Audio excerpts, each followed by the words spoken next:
අයිබෝන්. අද මම මේ කරන්න සූදානම් වෙන වීඩියෝ එක ශ්‍රී ලංකාවේ ඉන්න සියලුම දෙනා අනිවාර්යයෙන් නැරඹිය යුතුම වීඩියෝවක් කියලා මම විශ්වාස කරනවා. සමාජයේ අසාධාරණයේ දූෂණය වංචාවට එරෙහිව කතා කරන YouTube channel එකක් හැටියට මේ දේ සමාජයේ ඉදිරියේ දිගහැරීම මගේ වගකීමක් යුතුයකමක් කියලා මම හිතනවා. අද කතා කරන්නේ ඔන්ලයින් ණය මගඩිය. නැත්නම් ඔන්ලයින් ණය මර උගුල. අද මම මේ ගැන මගේ අත්දැකීම් ඔස්සේ හඬපට සහිතව වීඩියෝ පට සහිතව ඔබට ඉදිරිපත් කරනවා. ශ්‍රී ලංකාව කියන්නේ දුගී දුප්පත් ජනතාව බොහෝ සෙයින් වෙසෙන රටක්. ඒ මිනිස්සු රවට්ටලා ඇස් වහලා ගිනි පොලියට සල්ලි දීලා ඒ මිනිස්සුන්ට ගෙවා ගන්න බැරි වෙනකොට ජීවිතයෙන් වන්දි ගෙවන්න තරම් තත්ත්වයට පත් කරන කල්ලි කණ්ඩායම් ආයතන මේ ලංකාවේ දැන් බිහි වෙලා තියෙනවා. ඉතින් ඔවුන් මිනිස්සු රවට්ටලා ණය ලබා දෙනවා පොලි රහිතයි කියලා බොරු කියලා අවසානයේ ඔවුන්ගේ පොලිය මෙච්චරයි කියලා 100%ක් දක්වා 100%ටත් වඩා පොලි අය කරන මෙන්න මේ ඔන්ලයින් මාෆියාව ගැන තමයි මම අද කතා කරන්නේ. මම මේ දෙයට කෙලින්ම ඍජුවම මුණ දුන්නා. ඉතින් ඒ අත්දැකීම සමග මම විස්තර කරනවා තවත් කෙනෙක් මේ උගුලට අසු නොවෙන්න තමයි මම මේ දේ කරන්නේ. ඔබ මේ ගැන දැනුවත් වෙන්න, ඒ වගේම නොදන්න අය දැනුවත් කරන්න කැමති නම් පුළුවන් නම් මෙන්න මේ වීඩියෝ එක ෂෙයා කරන්න කියලාත් ඉල්ලමින් මම අද කතාව පටන් ගන්නම්. ඉතින් මගේ මිතුරෙක් තමයි මෙන්න මේ දෙයට අසු වුනේ. ඔහු මගේ අතින් කිව්වා මෙන්න මේම කතන්දරයක් වුණා. මේ වගේ ඔන්ලයින් ණයක් ගත්තා මට මුදල් අවශ්‍යම මොහොතක මට කරන්න වෙන දෙයක් නැති නිසා මෙතන පොලි රහිත ණයක් කියලා තිබ්බේ. මම ඒත් යම්කිසි පොලියක් අය කරයි කියලා මම දන්නවා. නමුත් මේ වගේ 100%ක පොලියක්, ඒ කියන්නේ ගත්ත මුදල වගේ තවත් මුදලක් ගෙවන්නට වෙයි සිද්ධ වෙයි කියලා මම කවදාවත් හිතුවේ නැහැ. මම දැන් අමාරු වෙట్లా තියෙන මම මොකද කරන්න ඕනේ කියන දේ මට ඇවිල්ලා කිව්වට පස්සේ මම මේ ගැන පරීක්ෂණයක් කරන්න ඕනේ, මගේ අත්දැකීම ලබා ගන්න ඕනේ, මේ ආයතන ගැන සමාජය දැනුවත් කරන්න ඕනේ කියන අදහස මට ආවා. ඒ නිසා මම මේ වගේ ඇප් එකක් හොයාගෙන මේ වගේ සයිට් එකක් හොයාගෙන ගිහිල්ලා අයදුම් කළා යම්කිසි මුදලක්, ඊටාම සුළු මුදලක්, රුපියල් 1000ක වගේ මුදලක්. ඊට පස්සේ රුපියල් 1080ක් මට ගෙවන්න සිද්ධ වුණා පොලිය වශයෙන්. ඉතින් ඒ අයදුම් කළ තැන ඉඳලා අයදුම් කරන පිළිවෙල, ඊළඟට අපේ බැංකු ගිණුමට කොහොමද මුදල් හම්බෙන්නේ, ඊට පස්සේ ඒ මුදල් ගෙවීම ප්‍රමාද වුණොත් මොකද වෙන්නේ අපිට, ඊට පස්සේ පැහැර හැරියොත් කොහොමද අපේ ජීවිතවලට තර්ජන වෙන්නේ, කොහොමද අපේ ගෙවල් වල මිනිස්සුන්ගේ ජීවිතවලට තර්ජන වෙන්නේ, ඒ වගේ මිනිස්සුන්ගේ මානසික මට්ටම වටලා ජීවිතේ නැති වෙන තැනට වැඩ කරන්නේ කොහොමද කියන එක මම සාක්ෂි සහිතව මෙන්න මේ වීඩියෝ එකෙන් අද ඔබට ඉදිරිපත් කරනවා. ඔන්න Facebook එකේ මම උඩට පල්ලෙහාට යනකොට ඔන්ලයින් ණයක් ගන්න සෙට් වුණා. දැන් මේකේ තියෙනවා ආහාර උපයෝගිතා සහ වෙනත් ණය සඳහා විනාඩි 5කින් අනුමැතිය ලබා ගන්න. ලියකියවිලි නොමැත 100%ක් ඔන්ලයින් හරහා පොලියකින් තොරව අයදුම් කරන්න. මුදල් ලබා ගන්න. ඔන්න පොලියකින් තොරව. හරිද? මිනිත්තු 7න් ක්ෂණික ණය.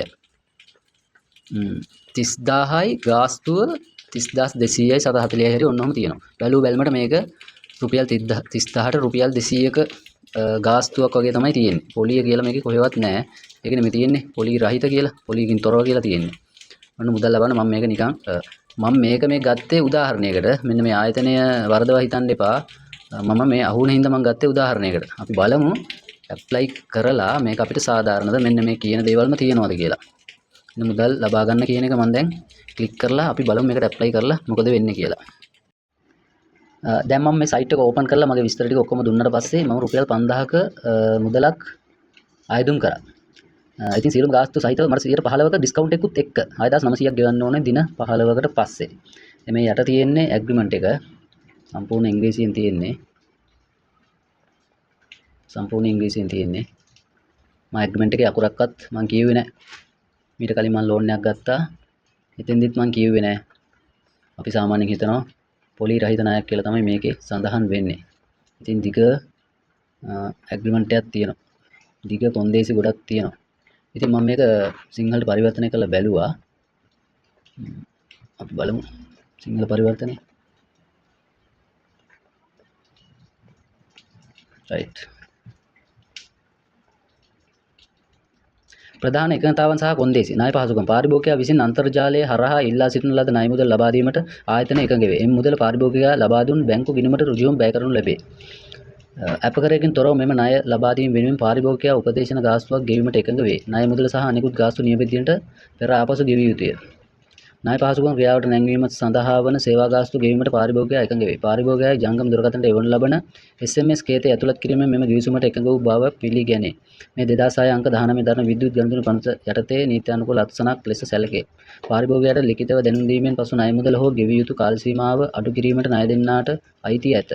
යම් කොන්දේසියක් උල්ලංඝනය වුවහොත් හෝ ආයතනයේ තීරණය මත කිසිදු වගකීමකින් තොරව ගිවිසුම අවලංගු කිරීමට ඔවුන්ට හැකියාව ඇත. එවැනි අවස්ථාවක ගෙවීමට ඇති සියලු මුදල් වහා ගෙවිය යුතුය. පාරිභෝගිකයාගේ බැංකු ගිණුමට මුදල් තැන්පත් වූ සැනින් ඔහු මෙම ගිවිසුමේ සියලු කොන්දේසි වලට එකඟ වූ වාසේ සලකනු ලැබේ. මෙම ගිවිසුමට එකඟ වීම හරහා පාරිභෝගිකයාගේ බැංකු ගිණුමෙන් මුදල් අයකර ගැනීමට ආයතනයට අවසර හිමි වේ. ඒ සඳහා නැවත අනුමැතියක් අවශ්‍ය නොවේ. මෙම ගිවිසුමේ කරුණු සහ තොරතුරු දෙපාර්ශ්වයව රහසිගතව තබාගත යුතුය. ඒක දන්නේ දැන් තමයි. සිංහලෙන් සඳහන් වූ නිසා ඒක මම දන්නෙත් දැන් තමයි. මෙම ගිවිසුම ශ්‍රී ලංකාවේ නීතියට අනුව ක්‍රියාත්මක වේ. වැදගත් සටහන. මේ සඳහන් කරුණු අනුව ඔබගේ ජංගම දුරකථන ලැබෙන SMS කේතය ඇතුළත් කළ සැනින් ඔබ මෙම සියලු කොන්දේසි වලට නීත්‍යානුකූලව බැඳී සිටින බව මතක තබා ගන්න. මෙතෙන්දි මිනිස්සු අහුවෙන තැන තමයි අපි දුරකථන අංකය ඇතුළත් කළාට පස්සේ අපිට ලැබෙන පින් අංකය. පින් නම්බර එක ඇතුළත් කළ විගස ඔවුන්ගේ කොන්දේසි සහ ගිවිසුම් වලට අපි යටත් වෙලා ඉවරයි. එමෙ ඇතුල් කිරීමම කියන්නේ අපි ඒ නීතියට අහු වෙලා ඉවරයි. අපි උන්ගේ මාෆියාවට උන්ගේ උගලට අහු වෙලා ඉවරයි. ඉතින් එතනින් පස්සේ අපිට ගැලවීමක් නැහැ. එතන තව තියෙනවා ගිවිසුමේ මෙන්න මෙහෙම විස්තරයක්. ගිවිසුමට අදාළ කරුණු සහ විස්තර දෙපාර්ශ්වය විසින් රහසිගතව තබාගත යුතුයි. එතන හිතන්න යමක් තියෙනවා. එතෙන්දිත් කරන්නේ අර අසරණ වෙච්ච මිනිස්සු තවත් අසරණ තත්ත්වයට පත් කරන්න.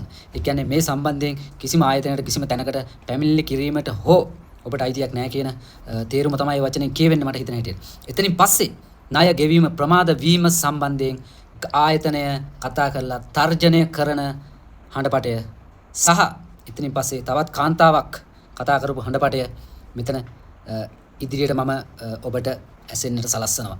ඔබ තීරණය කරන්න මෙම මාෆියාව මිනිස්සු අසරණ මිනිස්සුන්ගේ ප්‍රීති මාංශය උරාබන මෙම කල්ලි කණ්ඩායම් මේ රටෙන් අතුගෑවිය යුතුද නැතිද? ඒ වෙනුවෙන් මේ ආයතන නැද්ද? රජයේ ආයතන නැද්ද? මීට විරුද්ධව ක්‍රියා කරන ආයතන මේ ලංකාවේ නැද්ද? ඒ ආයතන බුදිද? ඒක තමයි මට අහන්න තියෙන්නේ. ආයතන කිරීම සම්බන්ධයෙන් මතක් කරේ මොකද මේ මේකම ටයිම් කරලා තියෙනවා දවස් 20 දෙනා 80 රීපේමන්ට් එක. ඉතින් මේක 5 වෙනිදා වෙනකට ගොඩනගන්න පුළුවන් නේ. මොකද 5 වෙනිදා තමයි ටයිම් එක සුසුවලා තියෙන්නේ.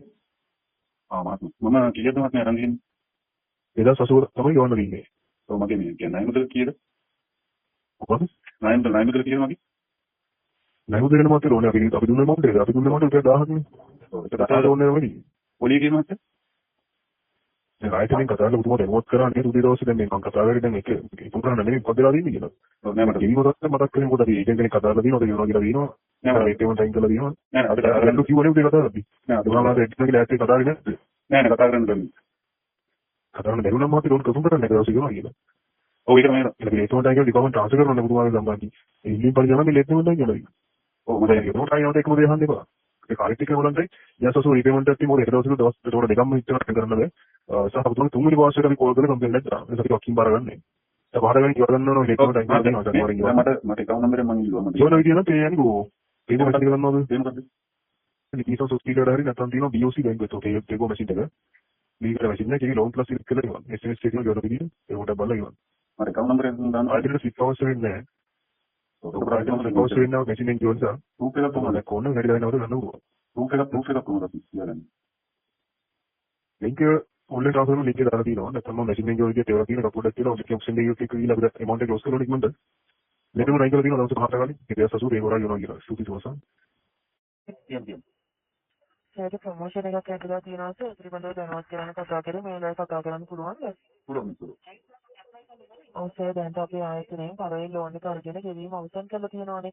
එතකොට නෙක්ස්ට් ලෝන් එකට අපේ පැත්තෙන් ඇප්ලයි කරන්න chance එකක් ලැබිලා තියෙනවා. ඊළඟ ලෝන් එක රුපියල් 5000ක වගේ ලෝන් එකක් ඇප්ලයි කරන්න chance එකක් තියෙනවා. එතකොට මේ 5000ටම අද දවසේ ගෙවීම කරන සේල්ස් ෆී එක අඩු කරගන්න බැහැ.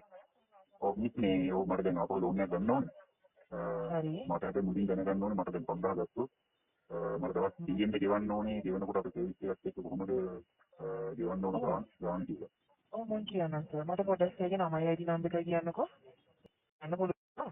දින ගාන වැඩි ගානක් සර්විස් ෆී එක වැඩි වෙනවා. දින කීයකට වගේද අපිට අවම දෙන්නේ දින 15 නේද? අදම දින 10 ඉඳන් ඇප්ලයි කරගන්න පුළුවන්. මම කලින් ලෝන් එක දවස් 10ට 15කට ගත්තේ. ඒකත් මට 15කට මට කියන්න. කලින් ලෝන් එකේ සර් අරන් තියෙන්නේ ඔය දින 15කට නේ මම දින 15ටම කියන්නද? ඔව්. මොකද මුල් ලෝන් එකේ ඉක්මනින් ගෙවීම් කරොත් අතර වැඩි ගානකට යන්න පුළුවන්. ආ. දින 15ට කිව්වොත් ඩිස්කවුන්ට් එක නැතුව යනවා නම් සර් 7500ක් වගේ වෙනවා. ඩිස්කවුන්ට් එකත් එක්ක ගියොත් එහෙම සර් අද දවසේ රුපියල් 5000ටම ගෙවන්න තියෙන 6700යි. එතකොට මේක අපි දවස් 15 තමයි මේ දීර්ඝ කරගන්න උනත් එහෙම. ඔව් එහෙම වුණොත් එහෙම කොහොමද සර්විස් චාර්ජ් එක? 629 එකනේ. එතකොට සර් 5000ට අමතරව 1700ක් ඇදලා තියෙනවානේ. ඒ ගාන ගෙවලා 529 වෙනි ඩියු ඩේට් එක දවසට ඉතුරු පේමන්ට් එක කරන්න කාලය ඉල්ල ගන්න පුළුවන්. ඔය කියන්නේ 2700. 2700 නේද? නෑ 5000ට 1700යි. 6700යිනේ. ඔව් ඩිස්කවුන්ට් එක නැතුව මම කියන්නේ. ඩිස්කවුන්ට් එක නැතුව යනවා නම් 7500යි. ඩිස්කවුන්ට් එකත් එක්ක යනවා නම් 5000ටම 1700යි ඇදෙන්නේ. එතකොට මේ දැන් දීර්ඝ කරොත් අපි දවස් කීයක දීර්ඝ කරගන්න පුළුවන්? සර්ට දින 5 ඉඳන්ම දීර්ඝ කරගන්න පුළුවන්. එතකොට මේ මට දැන් දීර්ඝ ඒ වගේ එකක් වුණා කරගන්න මම තෝරේ නෑ මම ගෙවුව වෙලාවට මට එතකොට දවස් 10ක් වගේ දීර්ඝ කරොත් මොකද පරිගම්මනේ දවස් 25කින් වගේ අපිට දවස් 10ක් දීර්ඝ වුණොත් ඒ සර්විස් චාර්ජ් එක කීයක් වෙනවද? දවසට? එතකොට සර්ට වැඩි වෙන දිනයට 10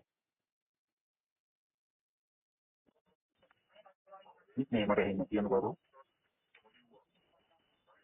සර්ට දැන් 529 ඉඳන් ආයෙ දින 10ක් ගන්නවා කියන හිතන්නකෝ. එතකොට වැඩි වෙන දවසකට 2.2ක සර්විස් ෆී එකක් ඇඩ් වෙනවා. ඒ කියන්නේ අපි දැන් 7500ක් ගෙවන්න තිබ්බොත් එහෙම තව කීයක් වගේ දෙන්නේ? 500ක් නෙමෙයි සර්. සර් ඩිස්කවුන්ට් එක නැතුව අද ප්‍රොමෝෂන් එකනේ කතා කරේ. ප්‍රොමෝෂන් එක නැතුව යනවා නම් තමයි 7500. ප්‍රොමෝෂන් එක ඇඩ් වෙනම්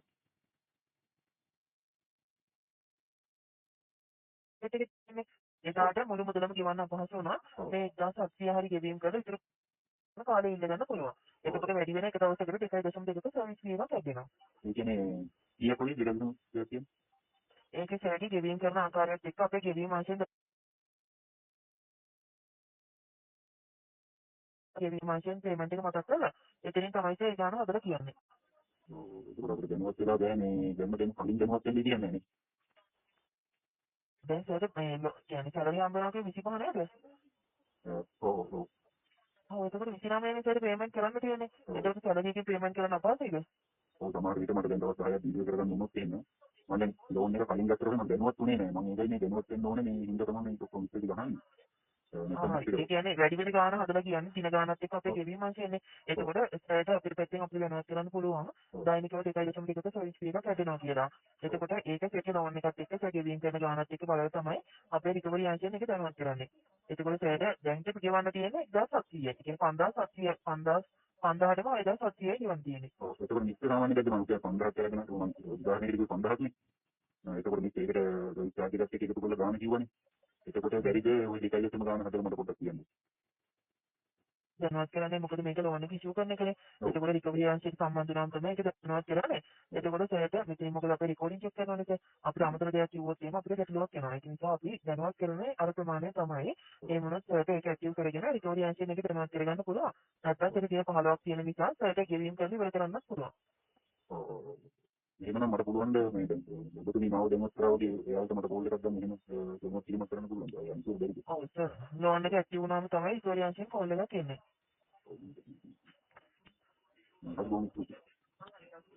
හරි ඇප්ලයි කරනවද සර්?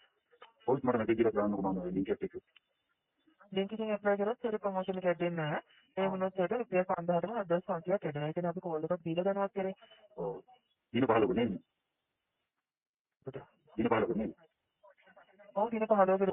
මට මේ කන්ටැක්ට් කරන නම්බර් එකක් මට කියන්න පුළුවන්ද මට මේ පොඩි වෙලාවක් ඕනේ. හරි. එහෙම වුණොත් සර් මම කියන්නේ අපේ හොට්ලයින් නම්බර එක දෙන්නම් සර් ලියා ගන්න. ඔව් කියන්නේ? 011 ඔව්. 44යි ඔව්. 111යි ඔව්. 22. හරි. හරි. සුදු සම්බන්ධ වන සුබ දවසක්.